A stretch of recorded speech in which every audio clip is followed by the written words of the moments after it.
Le colloque de l'IEIF a eu lieu le 15 novembre 2023 autour d'un thème essentiel, monde en crise, quel nouveau modèle pour l'immobilier? Il nous a permis collectivement de prendre de la hauteur et du recul par rapport à la crise que subit l'immobilier et d'essayer de se projeter un petit peu au-delà, vers les solutions, mais au-delà des solutions vers des transformations de stratégie, de business model. Quelques exemples que j'ai retenus, une évolution forte des allocations d'actifs immobilières, le shift vers la transformation des actifs par rapport à la construction neuve et l'importance du recyclage urbain, le décalage vers une composante d'exploitation plus forte, le caractère impératif d'investir pour la transition climatique et environnementale, le résidentiel qui reste dans les viseurs au service d'un meilleur vivre ensemble, mais pour lequel des questions structurelles doivent être travaillées en lien avec les pouvoirs publics, le foncier, la dissociation entre propriété et usage, la rénovation énergétique, la place des investisseurs institutionnels, la nécessité de recréer des logements pour loger les salariés.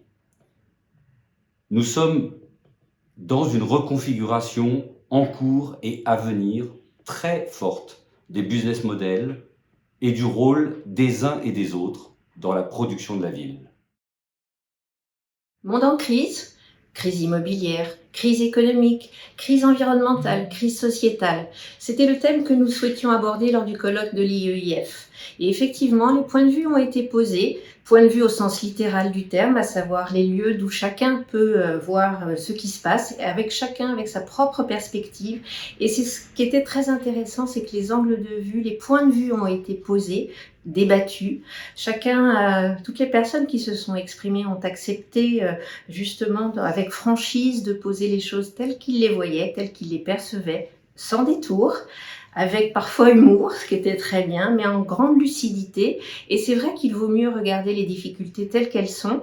Et ce que je retiens également, c'est cette notion justement de partage, d'être ensemble pour réfléchir aux solutions. Il n'y a pas une solution, mais ce sont des solutions ensemble que l'on va définir, co-construire. Donc ce terme de collectif, de collaboration, et je retiens en particulier que des investisseurs ont parlé aux promoteurs, aux aménageurs, des investisseurs avec des opérateurs, la dimension publique a rencontré la dimension privée, les assureurs ont échangé avec les sociétés de gestion. Donc j'ai envie de m'arrêter sur cette idée-là, que justement on va trouver les solutions de ces crises ensemble.